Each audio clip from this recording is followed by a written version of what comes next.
नमस्कार हमारे छोटे प्यारे भाई भाई वंश लोग। आज हम आप लोग के लिए वीवीआई क्वेश्चंस मैथ का जो जैक बोर्ड जो 1 मार्च को होने वाला एग्जाम है उसकी तरीका से आज हम लोग अपने तरीका से हम क्वेश्चन को आप लोग को लॉन्च करेंगे और एक एक करके सोल्यूशन बनाएंगे। ठीक है, आप लोग वीडियो अंत तक देखिए और वीडियो ज़्यादा से ज़्यादा शेयर कीजिए। चलिए आज हम लोग शॉर्टकट ट्रिक के माध्यम से कैसे 15 मिनट में एग्जाम करके हम लोग लिख के आएंगे वो हम लोग जानेंगे। ठीक है, 15 मिनट पहले हम लिख के आएंगे। चलिए सबसे पहले सरस्वती माँ की प्रणाम करते हूँ। चलिए हम वीडियो स्टार्ट करते हैं। नंबर 1 क्वेश्चन, निम्नलिखित में से कौन परिमेय संख्या है? हम आप लोग के बताए थे, इससे पहले आप वीडियो को नहीं देख लेंगे तो वीडियो पहले देख लीजिए। ठीक है, पीछे वाला क्या बताए थे कि कौन परिमेय जिससे हम लोग पी बाय क्यू के रूप में हम लोग क्या कर सकते हैं, लिख सकते हैं। उससे हम लोग कहते हैं जैसे √3, ये मेरा नॉन परफेक्ट है। ठीक है, पाई पाई मेरा अपरिमेय है। हम बताए थे कि सिर्फ नीचे क्या होना चाहिए, 0 नहीं होना चाहिए। ठीक है, तो इसमें 0 नीचे है इसलिए परिमेय संख्या नहीं। तो लास्ट में बच गया कौन, ऑप्शन नंबर 4। ऑप्शन नंबर 4 0/4 हो गया। ठीक है, समझ आ गया। चलिए नेक्स्ट क्वेश्चन की ओर बढ़ते हैं। क्या बोला है, निम्न में से कौन परिमेय संख्या 1 और 2 के बीच हो?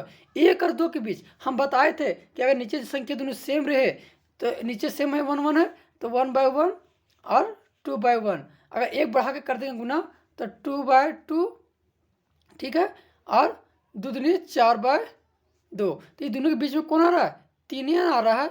कौन आ रहा है, 3 ही आ रहा है। ठीक है, 3 आ रहा है तो इसलिए ऑप्शन नंबर 2 सही होगा। ऑप्शन नंबर 2 सही होगा। चलिए आप लोग को वीडियो बहुत अच्छे से समझ में आ रहा होगा। चलिए वीडियो सिर्फ अंत तक देखिए। अब वीडियो ज़्यादा ज़्यादा शेयर कीजिए क्योंकि अब समय नहीं बचा हुआ तैयारी करने का। इसे जितना जल्दी हो सके तैयारी कीजिए। अब मैथ में 40 में 40 मार्क्स उठा के लाइए और बोलिए भैया हम इतना मार्क्स हम लोग ला चुके हैं। ठीक है, कितना खुशी की बात होगा आप लोग को। ठीक है, आप लोग की सहायता से हम अपना आज वीवीआई क्वेश्चन डाल रहे हैं जो एग्जाम के कोडिंग आने वाला है। चलिए नेक्स्ट क्वेश्चन पढ़ते हैं।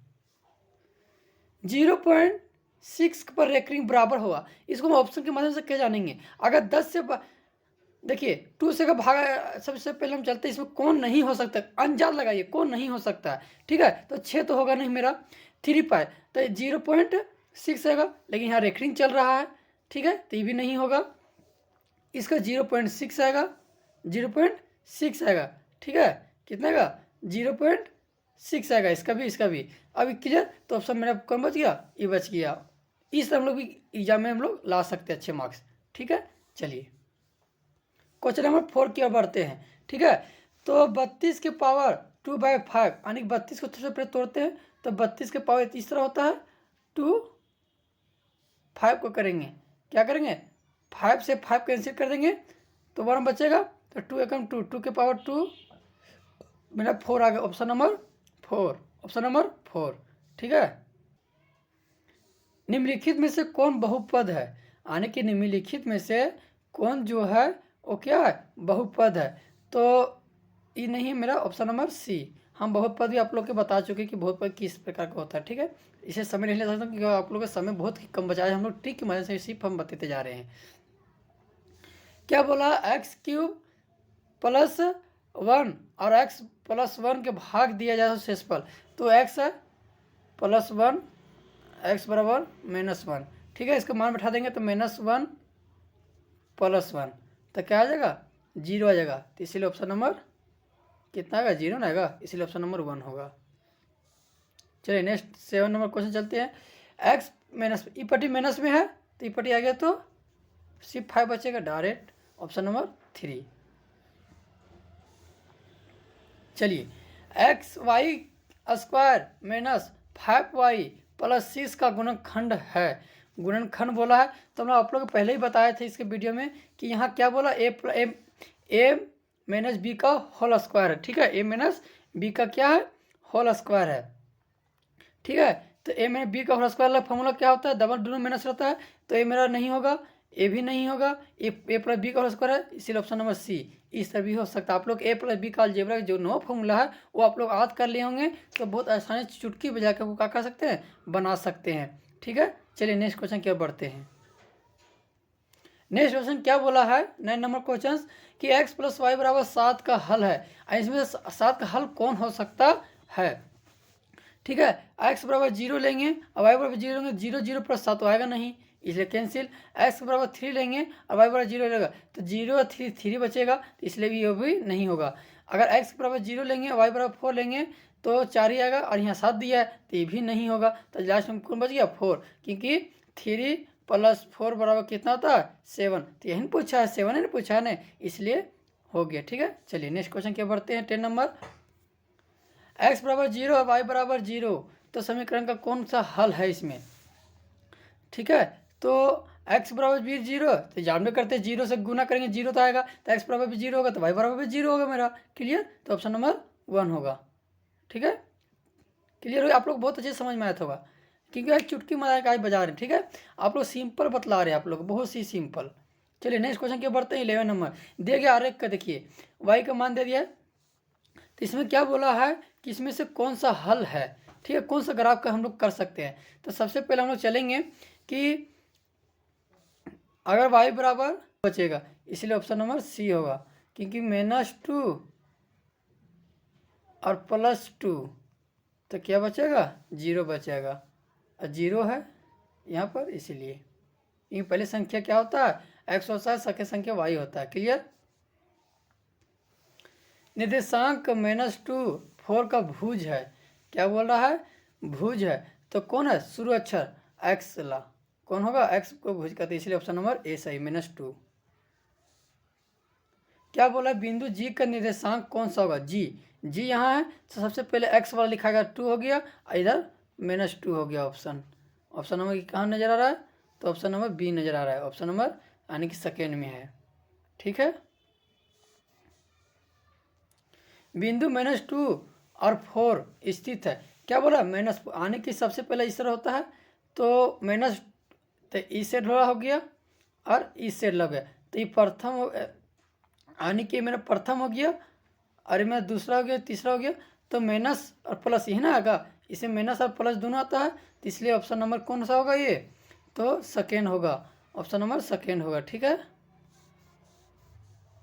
चलिए नेक्स्ट क्वेश्चन क्या बढ़ते? 50 नंबर, एक दिए गए बिंदु से होकर कितनी रेखाएं हो सकती है? तो एक बिंदु है, ठीक है, तो इधर अनंत तक जाएगा। कितना जाएगा? अनंत तक जाएगा। ठीक है, क्योंकि बहुत ही सारा इसका निकलेगा एक बिंदु से हम लोग।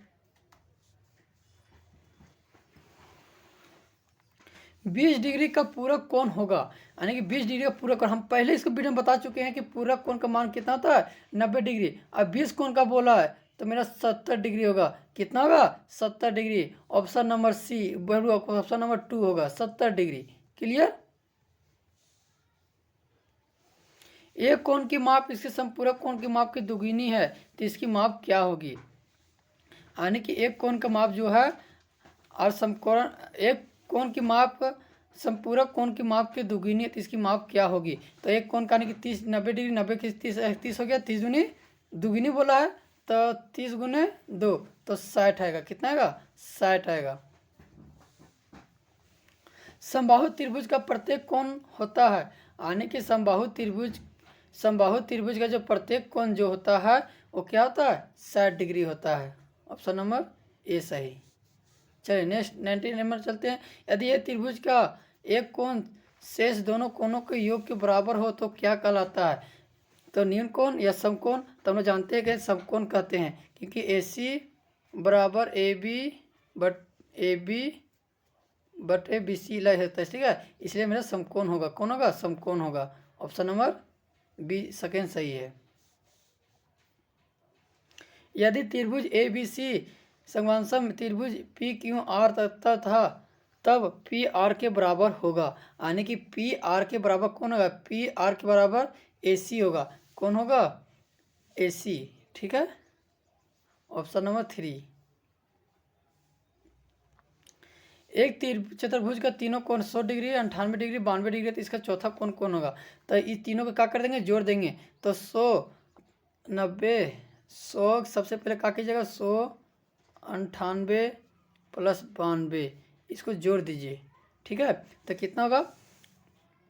190, यानी कि 290 होगा। कितना होगा? 290। और इसको 360 से क्या कीजिए? घटा दीजिएगा, क्योंकि चतुर्भुज का मान कौन कितना होता है? तो 70 डिग्री आ गया। कितना डिग्री आ गया? 70 डिग्री आ गया। कितना आ गया? 70 डिग्री। तो इसका आंसर कौन होगा? तो बी होगा। ठीक है, शोषण कर दिए आप लोग के। समांतर चतुर्भुज का एंगल पी एंगल क्यू के 4 गुना है, तो एंगल क्यू की मान है, यानी कि इसका कितना गुना बोल रहा है, तो 4 गुना बोल रहा है। ठीक है, कितना गुना बोल, तो इसका मान जो होगा 36 डिग्री होगा। कितना डिग्री होगा, 36 डिग्री, 9 चौक 36।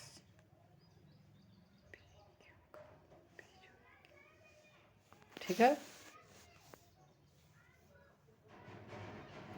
एक समचतुर्भुज का विकर्ण दे दिया है और 24 10 का इसका क्षेत्रफल होगा, तो इसका समचतुर्भुज का विकर्ण होगा तो 1/2 कर दीजिएगा। 24 गुने 10 काटेंगे 5, 120 सेंटीमीटर आएगा। तो ऑप्शन नंबर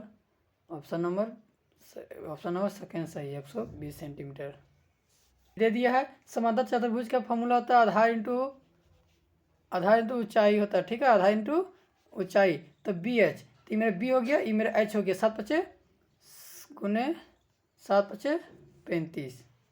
ठीक है, आप लोग का फॉर्मूला आदर करना पड़ेगा। AB बराबर 12, BC बराबर इतना, तो AB का ये रेखाखंड, तो ABC का होकर हो जाने वाली वृत्त की त्रिज्या होगी, क्या होगी, तो वृत्त की त्रिज्या होगी, तो कितना होगी, 10 होगी। कितना होगी, 10। AOBC यानी कि निकालने किसका बोला है, तो ACB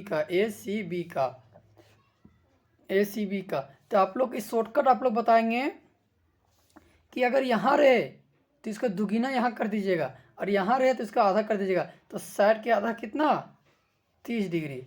60 के आधा कितना होता है, 30 डिग्री, इसलिए ऑप्शन नंबर सी। अगर यहाँ 30 रहता तो यहाँ कितना हो जाता, 60, यहाँ 50 रहता, यहाँ 100 हो जाता, यहाँ 80 रहता, यहाँ 160 हो जाता, यहाँ 120 रहता तो यहाँ 60 हो जाता। इस टाइप का आप लोग शॉर्टकट। AC का अंतर बताइए, क्या बोला, BC और AC का अंतर बोला है, तो इसका अंतर जो होगा, यानी कि AB दे दिया है और BC और AC का करना निकालना है।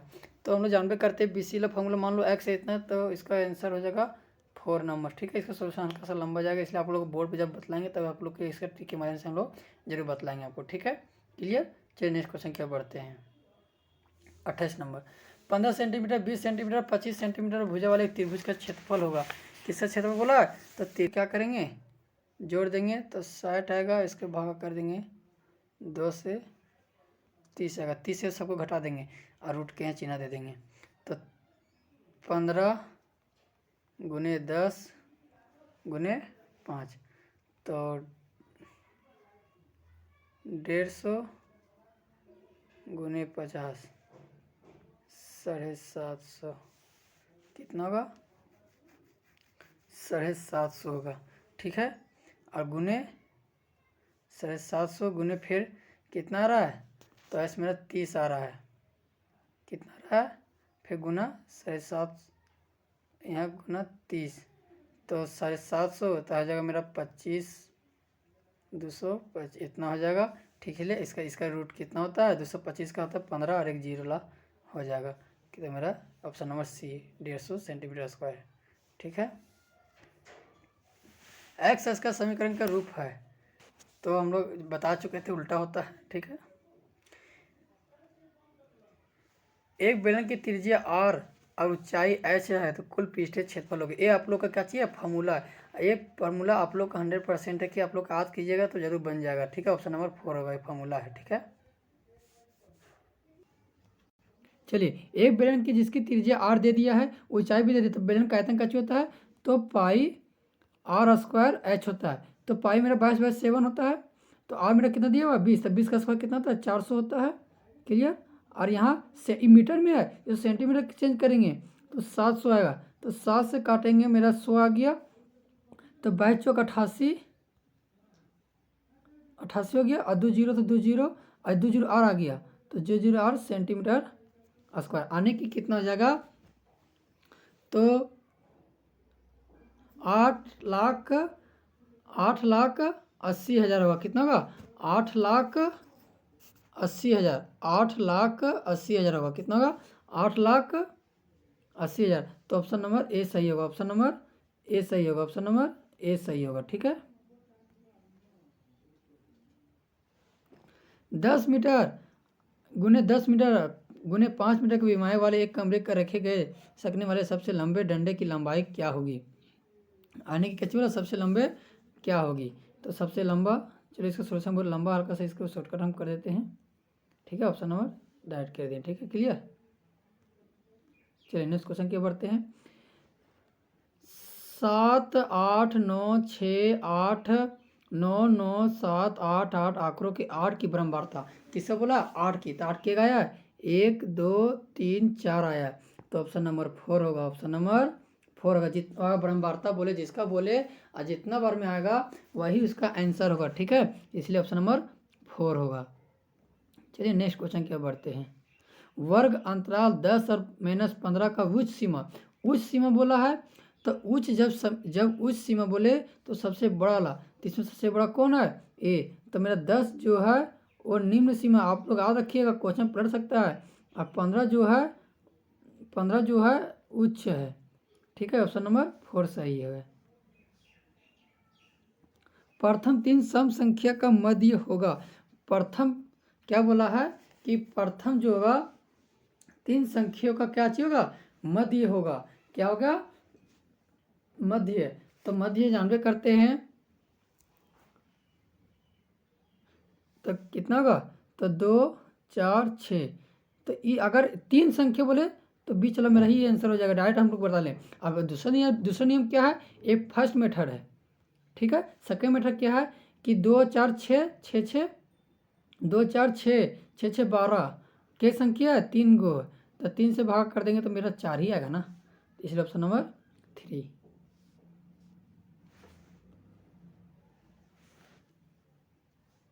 लीजिए सबसे इजी क्वेश्चन, आंकड़े 2 3 4 3 5 3 1 3 का बहुलक होगा। बहुलक के मतलब होता है जो सबसे ज़्यादा बार पूछता है उसी को बोला है, जो सबसे ज़्यादा बार आया वही बहुलक आ गया। तो इसमें जान रहे हैं सबसे ज़्यादा 3 आ रहा है, 3 4 बार आ रहा है, तो इसलिए मेरा ऑप्शन नंबर 3 सही होगा।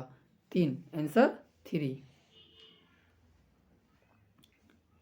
निम्नलिखित में से कौन सी घटना की प्रयोक्ता नहीं हो सकती? आने की इसमें से कौन जो है वो प्रयोक्ता नहीं हो सकती है कभी? तो माइनस वाला ऑप्शन नंबर 2 सही है, कभी नहीं हो सकती माइनस वाला क्वेश्चन, ठीक है।